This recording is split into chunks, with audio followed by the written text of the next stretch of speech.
যিকোনো পৰীক্ষাই হওক, স্কুল কলেজীয়া পৰীক্ষাই হওক নাইবা যিকোনো কম্পিটিটিভ এক্সামেই হওক, আমি আটাইতকৈ বেছি সময় দিবলগীয়া পাৰ্টটো হয় গণিতৰ পাৰ্টখিনি। আৰু আমি গণিতৰ পাৰ্টখিনি যেতিয়া আমাৰ হাতলৈ আহে তেতিয়া আমি খুব ভাবি চিন্তি সময়খিনি খৰচ কৰিবলগীয়া হয়।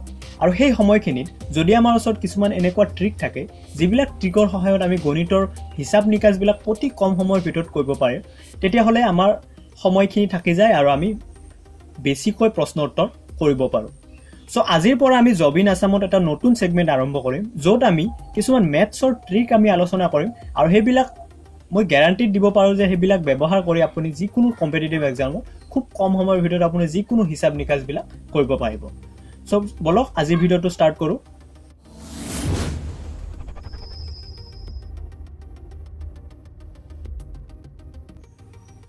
আজিৰ ভিডিঅ'ত আমি শিকিম যিকোনো পাৰফেক্ট স্কুৱেৰ সংখ্যাৰ স্কুৱেৰ ৰুট কেনেদৰে উলিয়াব লাগে আৰু খুব কম সময়ৰ ভিতৰত উলিয়াব লাগিব। আৰু মই এইটো গেৰাণ্টি দি ক'ব পাৰোঁ যে আজিৰ এই ভিডিঅ'টো শেষলৈকে চোৱাৰ পিছত আপুনি যিকোনো পাৰফেক্ট স্কুৱেৰ সংখ্যাৰ স্কুৱেৰ ৰুট অতি সোনকালে উলিয়াব পাৰিব, 2-3 ছেকেণ্ডৰ ভিতৰত উলিয়াব পাৰিব। চ' বলক ষ্টাৰ্ট কৰোঁ। তো আমি দুটা ডিজিট থকা সংখ্যাবিলাকৰ স্কুৱেৰ ৰুট আমি জানোৱে, অৰ্থাৎ 1ৰ পৰা 100লৈকে যিবিলাক সংখ্যা আছে সেইবিলাকৰ স্কুৱেৰ ৰুট, যিবিলাক পাৰফেক্ট স্কুৱেৰ সংখ্যা আছে সেইবিলাকৰ স্কুৱেৰ ৰুট আমি জানোৱে, সেইখিনি 1ৰ পৰা 10ৰ ভিতৰতে থাকে। চ' আমি 3টা ডিজিট থকা সংখ্যাবিলাকে চেষ্টা কৰিম। আৰু যিহেতু আজি প্ৰথম দিনৰ কাৰণে সেইকাৰণে ইয়াতে আপুনি 1ৰ পৰা 10লৈকে যিখিনি স্কুৱেৰ হয় সেইখিনি আপুনি লিখি ল'ব পাৰে। চ' মই ইয়াতে লিখি লৈছোঁ, দেখা হৈছে 1ৰ পৰা 10লৈকে মই ইয়াতে স্কুৱেৰবিলাক লিখি লৈছোঁ। চ' এটা আমি উদাহৰণ লওঁ। আমি প্ৰথমতে লৈছোঁ 3টা ডিজিট সংখ্যা 7, 2, 9। ইয়াতে আমি এটা সংখ্যা লৈছোঁ 7, 2, 9। এইটো এটা পাৰফেক্ট স্কুৱেৰ সংখ্যা। চ' আমি এই সংখ্যাটো স্কুৱেৰ ৰুট উলিয়াম। তো স্কুৱেৰ ৰুট উলিওৱাৰ কাৰণে প্ৰথমতে আপুনি এটা কাম কৰিব লাগিব, সেইটো হ'ল আমি যিটো দীৰ্ঘহৰণ প্ৰণালীৰে কৰোঁ ঠিক তেনেকুৱাই আপুনি কৰিব লাগিব। এইটো আমি সোঁফালৰ পৰা ইয়াক যোৰা ভাগ কৰিম। চ' ইয়াতে এটা যোৰা হৈছে, তাৰপিছত এটা আমাৰ অকলে আছে। চ' এইখিনি কৰাৰ পিছত আমাৰ ছেকেণ্ড ষ্টেপটো হ'ল, এইটো যিটো আমি প্ৰথম যোৰা এটা পাইছোঁ সেই যোৰাটোৰ শেষৰ সংখ্যাটো কি আছে, শেষৰ অংকটো আছে ইয়াতে 9। আৰু ইয়াতে আমি চাব লাগিব 9 অংকটো ইয়াৰে কোনটো সংখ্যাৰ স্কুৱেৰত আছে। চ' ইয়াতে দেখা পাইছে প্ৰথম ইয়াতে আছে 3ৰ স্কুৱেৰ 9, ইয়াতে 9 আছে, আৰু এটা 9 আছে ইয়াতে 7ৰ স্কুৱেৰ 9। চ' ইয়াতে আমি দুটা লিখি ল'ম, ইয়াতে 3 আৰু এটা হ'ল 7। অৰ্থাৎ আমাৰ 729ৰ যিটো স্কুৱেৰ ৰুট হ'ব সেই সংখ্যাটোৰ শেষৰ সংখ্যাটো 3 নাইবা 7 হ'ব। এতিয়া আমি চাম কেনেদৰে 3 হ'ব নে 7 হ'ব। আৰু এটা প্ৰচেছ মই আপোনালোকক কৈ দিওঁ, 3 নাইবা 7 এইটো কেনেকৈ উলিয়াব। প্ৰথম সংখ্যাটো দেখা পাইছে, ইয়াতে আমি যেতিয়া 3 পালোঁ, প্ৰথম অংকটো আমি 3 পোৱাৰ লগে লগে ছেকেণ্ড অংকটো 7 হ'ব। অৰ্থাৎ এই দুটাৰ যোগফল সদায় 10 হ'ব লাগে। ইয়াতে যদি 1 হ'ল হয় ইয়াতে 9 হ'ল হয়, ইয়াতে 2 হ'লে এইটো 8 হ'ব, 4 হ'লে 6 হ'ব, ঠিক তেনেদৰে ইয়াতে 3 হৈছে, ইয়াতে 7 হৈছে, 7 হ'ব। চ' ইয়াৰে পৰা 3 হ'ব নে 7 হ'ব সেইটো আমি চাম। চ' এইটো চোৱাৰ তাৰপিছত আমাৰ ছেকেণ্ড ষ্টেপটো হ'ল, এইটো থাকি গ'ল, এইটো আমি পিছলৈ চাম 3 হ'ব নে 7 হ'ব। এতিয়া ছেকেণ্ড ষ্টেপটো হ'ল আমাৰ থাৰ্ড ষ্টেপটো হ'ল ইয়াতে যিটো অকলে আছে সংখ্যাটো, এই সংখ্যাটো ইয়াৰে কোন দুটা সংখ্যাৰ ভিতৰত আছে, মাজত আছে। যিহেতুটো পাৰফেক্ট স্কুৱেৰ নহয়, চ' এইটো যিকোনো দুটাৰ মাজত থাকিব। অৰ্থাৎ এইটো 9 আৰু 4ৰ মাজত আছে, 4 আৰু 9ৰ মাজত আছে। আৰু এই দুটাৰ স্কুৱেৰ হ'ল, প্ৰথমটোৰ হ'ল 2 আৰু ছেকেণ্ডটোৰ হ'ল 3। এতিয়া আমি ইয়াৰে যিটো সৰু সেইটো ল'ম, অৰ্থাৎ 2। ইয়াতে 2 লৈছোঁ আমি। অৰ্থাৎ এইটো সংখ্যাৰ যিটো স্কুৱেৰ ৰুট হ'ব সেই সংখ্যাটোৰ প্ৰথম অংকটো আমি পাই গৈছোঁ 2। এতিয়া এই অংকটোক আমি ইয়াৰ নেক্সট অংকটোৰে পূৰণ কৰিম, অৰ্থাৎ 2 পূৰণ 3। 2 পূৰণ 3 আমি পাইছোঁ 6। এতিয়া আমি চাম 6টো ইয়াতকৈ ডাঙৰ নে সৰু। যদি ইয়াতকৈ ডাঙৰ হয়, যদি এইটো অংকতকৈ এইটো সৰু হয়, তেতিয়াহ'লে আমি ইয়াতে ডাঙৰটো ল'ম, অৰ্থাৎ 7। অৰ্থাৎ আমি ইয়াৰে 729ৰ আমি স্কুৱেৰ ৰুট পাই গ'লোঁ, সেইটো হ'ল 27। 27 × 27 7 2 9। বুজি পালেনে আগৰ অংকটো? যদি বুজি পোৱা নাই আপোনালোকে আমাক কমেণ্ট কৰিব পাৰে, আমি নিশ্চয় আপোনালোকক সহায় কৰিম। এতিয়া আমি আৰু এটা উদাহৰণ লওঁ। চ' আমি আৰু এটা উদাহৰণ লৈছোঁ 961। এইটো এটা পাৰফেক্ট স্কুৱেৰ সংখ্যা। চ' এইটো আমি আগৰ নিয়মমতে কৰিম। কি আছিল আমাৰ প্ৰথম ষ্টেপ আছিলে আমাৰ সোঁফালৰ পৰা আমি যোৰা বনাম।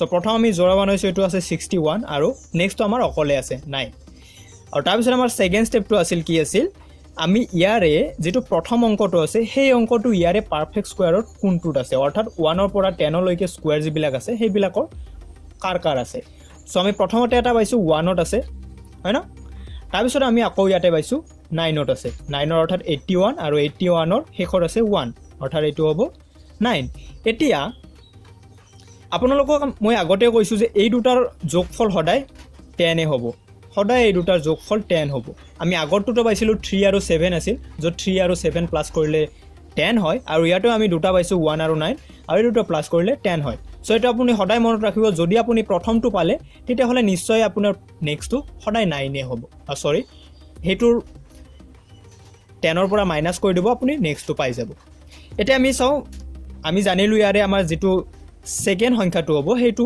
অংকটো হ'ব হেতু এই দুটাৰ যিকোনো এটা হ'ব এটা আমি প্ৰথমটো চাও প্ৰথমটো কি হ'ব ইয়াতে প্ৰথমটো আছে 9 সো ইয়াতে 9 টো ইয়াতে কোড আছে আমি চাম ইয়াতে আছে 9 টো 9 যেহেতু এটা পারফেক্ট স্কয়ার সংখ্যা সো ইয়াতে আমি 9 টো পাইছো 9 ৰ স্কয়াৰ ৰুট পাইছো 3 সো আমি ইয়াতে 3 লিখিম আগৰটোত আমাৰ আছিল 7 আছিল এটো আছে 9 আৰু 4 ৰ মাজত আছিল সো সেই কাৰণে আমি 9 আৰু 4 ৰ মাজত সেই কাৰণে আমি 4 টো ধৰি লৈছিলো সদায় সৰুটো ল'ব লাগে আৰু এটো আছিল 2 সেই কাৰণে আমাৰ প্ৰথম অংকটো আমাৰ 2 হৈছিল ইয়াতে আমাৰ যেহেতু 9 টো পাৰফেক্ট স্কয়াৰ সংখ্যা সো ইয়াৰ স্কয়াৰ ৰুটটো হ'ব 3 এতিয়া আমি চাম নেক্সটটো কি হ'ব 1 হ'ব নে 3 ন হ'ব সো তাৰ কাৰণে একে নিয়ম আমি কি কৰিব লাগিব এই অংকটো ল'ব লাগিব ইয়াৰ লগত এতিয়া ইয়াৰ নেক্সট অংক যেটো আছে অৰ্থাৎ 4 ইয়াৰ লগত আমি পূৰণ কৰিব লাগিব কিমান পাম আমি 12 এতিয়া আমি চাব লাগে এই 12 টো ইয়াতকৈ সৰু নে ডাঙৰ যদি এই অংকটো ইয়াতে থকা ইয়াতে পোৱা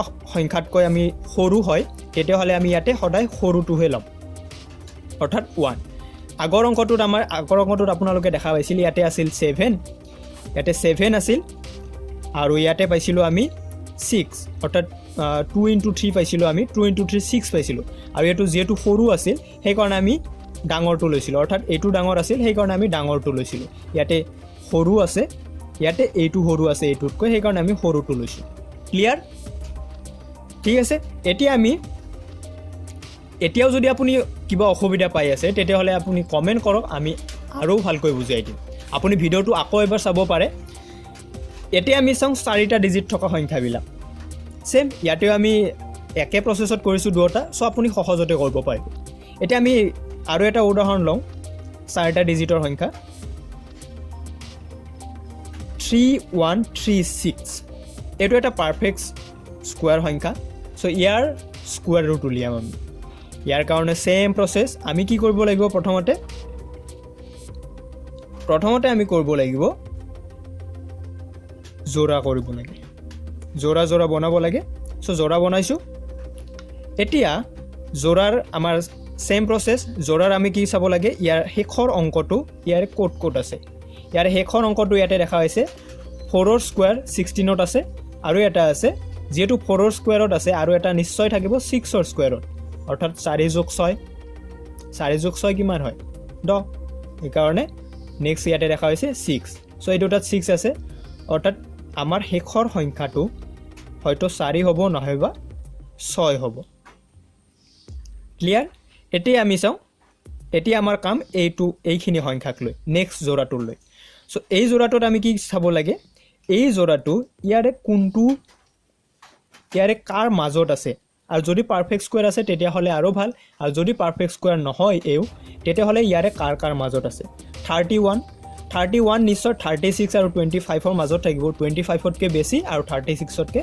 কম সো আমি ইয়াতে কাৰ ৰুট লম 5 লম 25 টো ধৰি লম সদায় সৰুটো ল'ব লাগে আমি আগতেও কৈছো সৰুটো ল'ব লাগে 25 লম আৰু 25 ৰ স্কয়াৰ ৰুট হ'ল 5 অৰ্থাৎ 5 ৰ পিছত অৰ্থাৎ 50 ৰ পিছত সামথিং কিবা হ'ব সো 5 লৈছো এতিয়া আমি চাব লাগে এই দুটাৰ ভিতৰত কোনটো হ'ব সো সেম প্ৰসেস আমি কি কৰিব লাগে 5 লগত আমি কি পূৰণ কৰিব লাগে ইয়াতকৈ ডাঙৰ সংখ্যা অৰ্থাৎ 1 ডাঙৰ ইয়াৰ নেক্সট সংখ্যাটো এটো হ'ল 6 5 6 গুণ কিমান পালো আমি 30 আৰু ইয়াতে দেখা হৈছে 30 টো 31 তকৈ সৰু অৰ্থাৎ ইয়াতে থকা অংকটো ইয়াতে থকা সংখ্যাটো এউতকৈ ডাঙৰ সো যেহেতু ডাঙৰ হৈছে ইয়াতে হ'ব 6 অৰ্থাৎ 56